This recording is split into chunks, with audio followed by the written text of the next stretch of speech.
When you take the commission out, the advantage for the client, it's accelerated. In this episode of Advisor Revelations, learn why one advisor turned to commission-free fixed index annuities to provide guaranteed income for clients, and take a deeper dive into more benefits of the FIA and how it can benefit your practice and clients.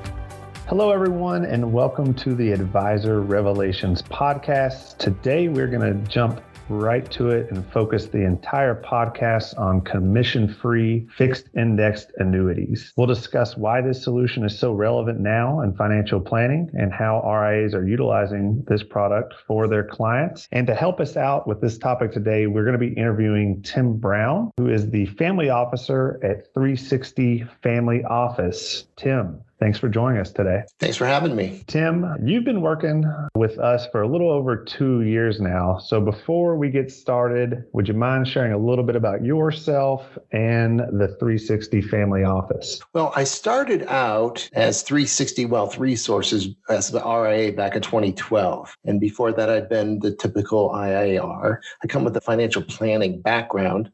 And so I've just expanded that. And then I kind of turned the name of the firm in a different direction with 360 Family Office after I got certified as a family officer. And so what I do is I work with the family. That's the model that I'm trying to do, Gen 1, 2, and 3, ranging from what they need for lifetime sustainable income to health issues and, of course, the tax and estate planning and trust. Thanks, Tim. Appreciate you sharing that. So when we first started working together, I believe one of the pain points is you were really looking for a partner who could support in providing some sort of fixed income alternatives for your clients. What was it that specifically made you realize a need to look for such a solution? Well, I got certified as a retirement management analyst through the Investment and Wealth Institute. And so when you do that coursework, it's very academically focused and you start to work math, not opinions. And one of the key things that you can see is that in creating lifetime sustainable income for folks, that having what we call the floor is the bigger the better if you're looking for assured outcomes. And so the first thing I did was turn my nose up at the thought of using annuities in my client situations. And I was sure, and there's more than one way to do this. When you come from the retirement management analyst world, there's people that do the fixed income bond ladders. And then there's people that say, no. Annuities is what you need to do there. And they weren't originally talking about indexed annuities. They were talking about fixed annuities. I started to look at that. I go, why would I do a fixed annuity? I'm turning over my money. I'll never get it back. I had a big struggle with how am I going to bill for that? So let's build those bond ladders. Looks a lot better. Well, when you go to TD Ameritrade and ask that trade desk to build you a bond ladder for 30 years for this client, when you get back that report, it's shocking the level of cost and capital reduction that comes with that, because trading bonds is expensive. Building a bond ladder, expensive.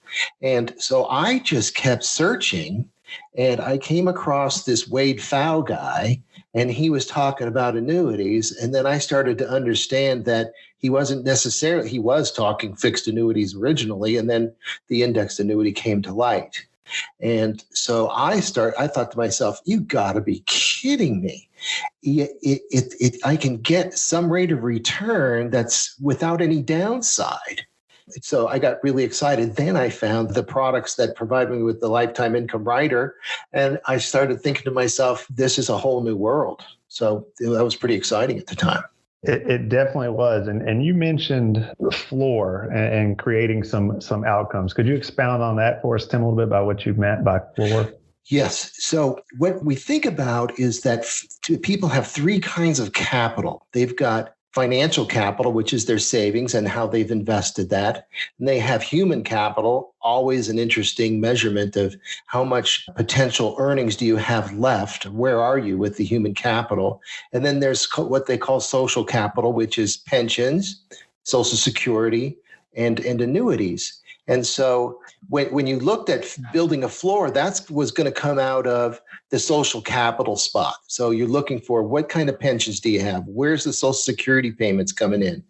And trying to establish things without volatility as far as providing income forever without interruption. That's the critical thing, is how big a floor can we get? When you think of a floor, what it's not is fixed income bonds, because there's volatility there. There's capital exposure to the downside there. So that goes over into the investments and financial capital spot. So it really became important to really focus on how I could build broader, sustainable floors. Thanks for clarifying that. When we talk about the fixed indexed annuities, you had mentioned, of course, having downside protection with the floor, being able to invest in some sort of indice up to a cap. But I know you in particular have taken a liking to the lifetime income riders. I would ask, what drew you to those, and what is it that you like about that for your particular client? A lifetime income ladder is where they convert my capital to a return, and it's a actuarially determined percentage. And then when I realized that percentage is also going to earn the crediting rate that my capital was earning before it, I started to see where they were getting some really interesting returns. And when I say an interesting return, I'm talking about 5%-ish. When we do the back testing. And so when you look at the performance of these using indexes, you get the feel that, geez, I can get a 5% average annual return out of these things over long periods of time. Of course, that's not guaranteed. Back testing has its dangers, in my opinion, but that's the best you can do, is to say, well, how would this have worked in the past? And markets repeat themselves on some level. So it seems like a reasonable approach to rely on that as some form of potential return going forward. Why couldn't it be more? Of course, it could be less. But the fact that it was ranging in the 5%, and the way I was going to use it was to substitute fixed income allocations in my clients' retirement portfolios, take that bond exposure and shift it into a indexed annuity exposure. 5% is a good number. Of course, in today's fixed income environment, particularly when you're using that asset to help fund the fixed indexed annuities, I think what you do is very ideal, and of course is going to help improve client outcomes. So can you tell us a little bit about the typical client, maybe at your firm, and the ideal candidate that you like utilizing the fixed indexed annuities for? That would be everybody. But let's talk about some of the ideal candidates. And the reason is that I've been working at this for over 35 years. Back in the day, I knew what 13% interest rates were like on a life insurance policy crediting rate. So I understand interest rates going down, and I understand interest rates going up. And so, that capital exposure is like a big danger to me. So I've got a client, and the client's children came to me and they said, "What are you doing with our dad's money?" Because their mother had just passed away, and their mother was the queen of the castle. And she was the one that saved all the money and managed all the finances. And dad was kind of a party. So when mom it was very fast. Mom got sick, had a brain situation that resulted in her leaving us, which, I've been working with her for 20 years at that point successfully. So that was a big deal. And so, the question was twofold. One, now this guy is going to be going now he's approaching retirement. And two, I have a family issue, and this is what they said to me. Make sure that our dad isn't able to spend all his money and has to come live with me. I thought it was very funny. It made me laugh, but she wasn't kidding. And so, you start to see that, well, it's not quite so simple. But that was the mandate, was one, take care of him so that he had an income that he could not outlive, and that he could not outspend. And so two things happen. One, I'm able to isolate the capital. I lock off the downside. I create an income stream for him that's identifiable and growing. And of course, we've got some time for this to grow. So it's really, when I say grow, I mean for the capital to grow, and that increases the income. So let that grow.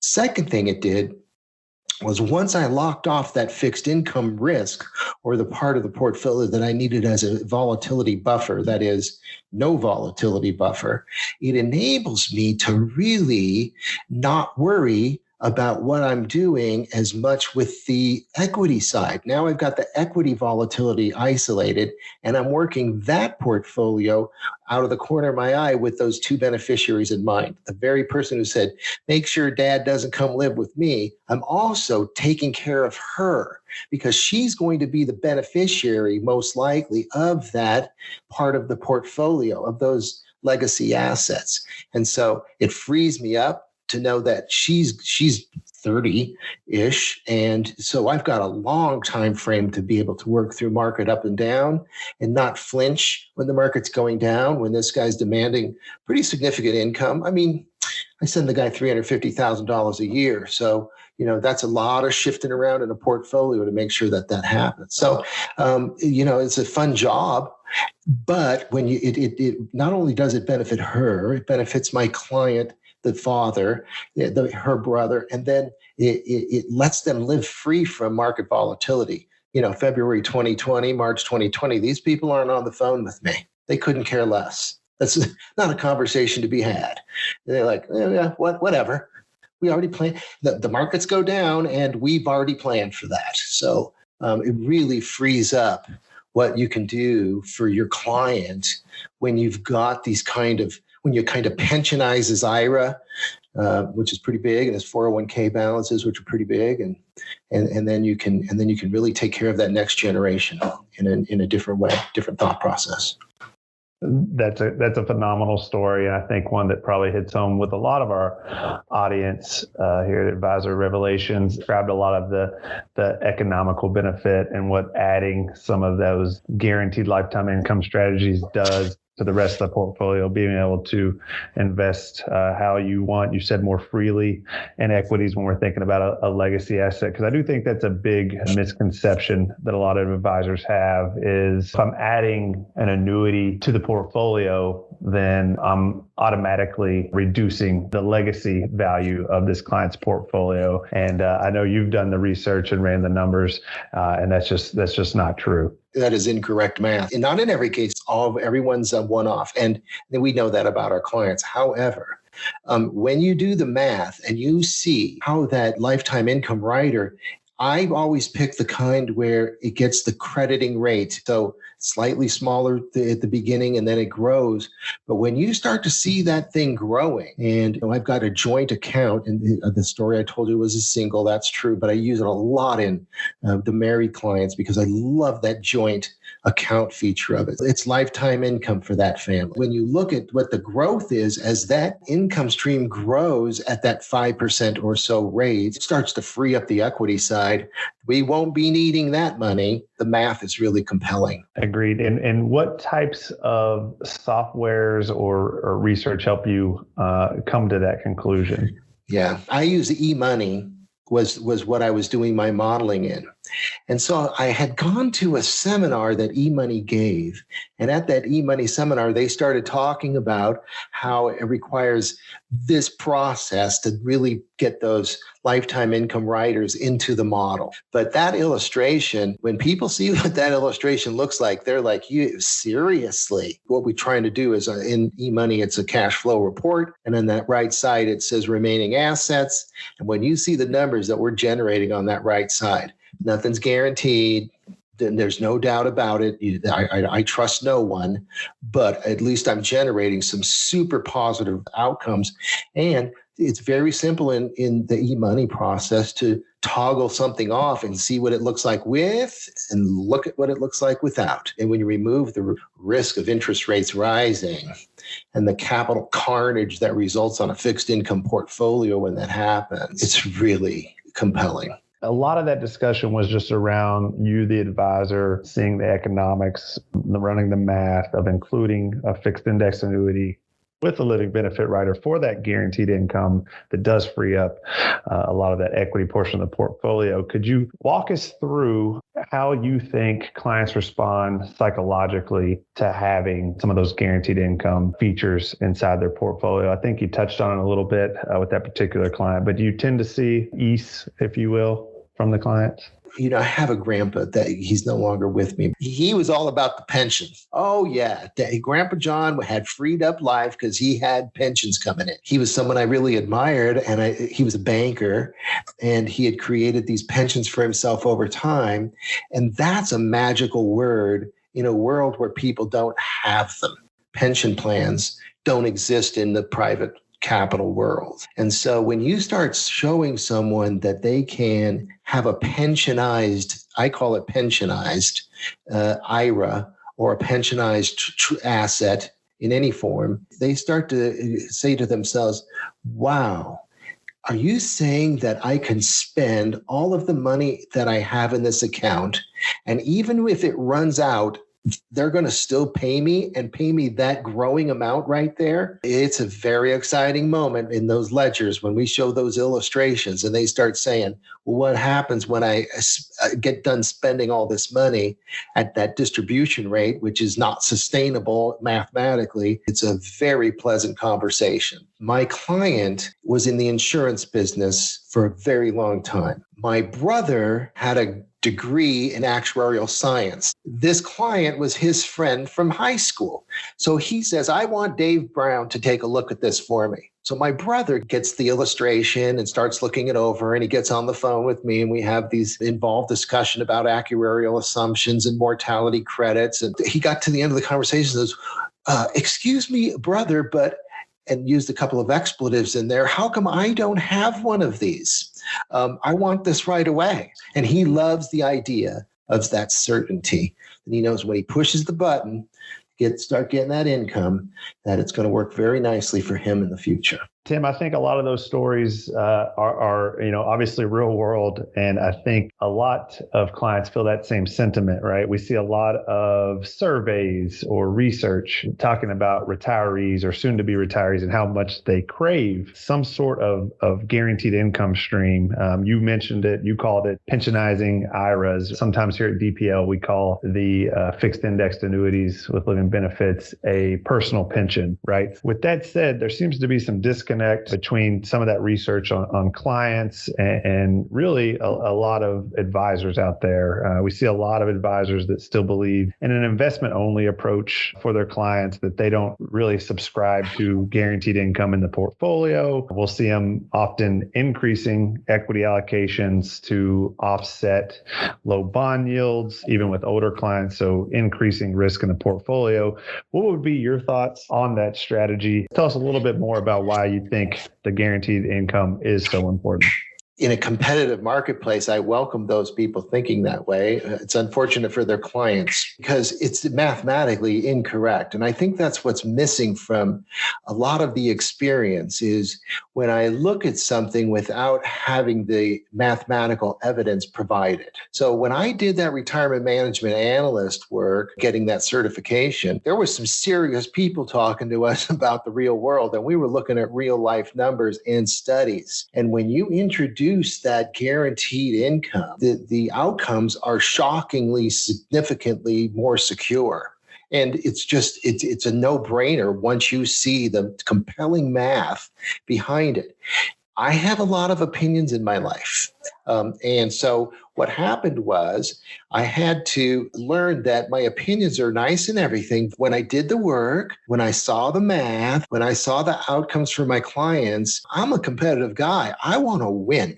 And I want to be the best darn advisor on the planet. And when that client's children look over my shoulder or other professional advisors, they're saying, wow, this is how it's done. This is the highest level of competency. And here's somebody that really is doing the kind of job that I would want to have done if I knew what the hell I was doing myself. Completely agree. And I think to your point earlier, a lot of advisors, and maybe even you in the past, you mentioned, oh, I'll never use annuities. I think there's a lot of misconceptions around the word annuity. Did you have a lot of misconceptions when you first started kind of down this process? And if so, what were they?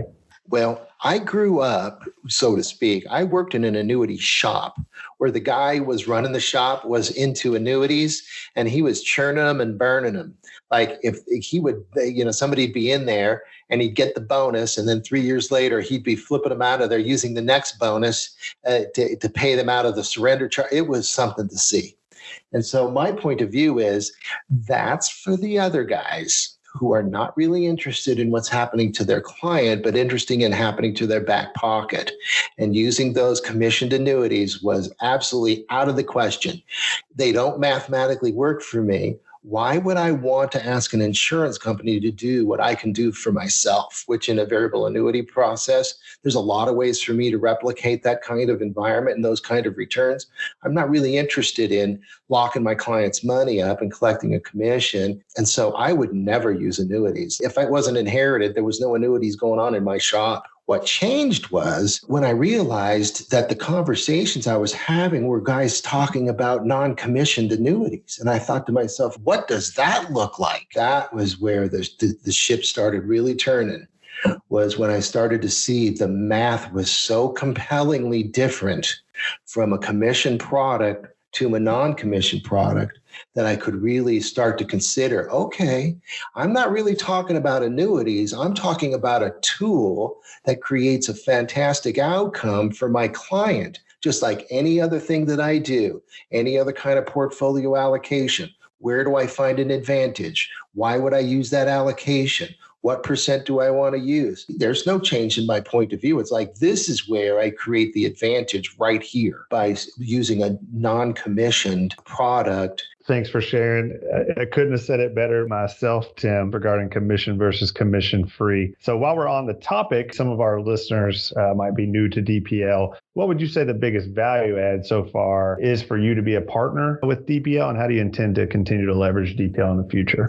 Here's what happened was I started to go out into the world and the idea that I was going to start measuring every non-commissioned fixed income product out there made me want to lay down on the floor and curl up in the fetal position, truthfully. I have no desire to do that. When I found DPL, and this is what I heard, we know what the market looks like, and we will bring you all of the non-commissioned annuities that you can stand to look at. We'll let you compare them. We'll do the comparison for you, and we'll be able to guide you to what the best one is for the situation that you would share with us. And I said, wait a minute, seriously, I'm going to be able to delegate to you all of the product gathering. Absolutely. And Tim, we will also do all the paperwork for you. Really, wait a minute. I was in the life insurance business. I know how to fill out a life insurance app and how to work with the home office and to go back and forth many, many times with all the people that work there. And the thought of doing that was also quite not exciting, And so the opportunity to delegate someone to keep an eye on the market for me, keep me up to date on what's going on out there. You guys keep bringing new products to, new offerings. Products is the right word, but offerings is the way I would look at it. People are doing new things. They're becoming more competitive. DPL is out there advocating for insurance companies to come up with new ideas. I've been able to watch how that's been going. I send in a data sheet, and next thing you know, I've got an app coming back, and I'll say this, the apps are prodigious, I must say. Those are some pieces of work. Mm-hmm. So to go through it with the client where everything is yellowed, this is where you sign, go to the next page to sign here. When I think about the kind of work that I get for the small amount I pay, it's to me, no brainer, the kind of value that I get back. They send the finished product to the client. They work with the carriers when there's questions or issues. As far as delegation goes, it's one of the best parts of my practice is how to delegate things to really competent people. Tim, we do appreciate those kind words. I appreciate your insights. I think it's very valuable for our listeners. I want to thank you for joining the podcast. I want to thank you for being a great partner and a DPL member with us over the years, and look forward to continuing working with you in the future. No, I just really appreciate the good work you guys are doing over there and the kind of people that you are. So thanks, and it's been nice to visit with you today. Thanks for listening. To hear more Advisor Revelations, go to dplfp.com and subscribe to Apple and Google Podcasts or Spotify for updates.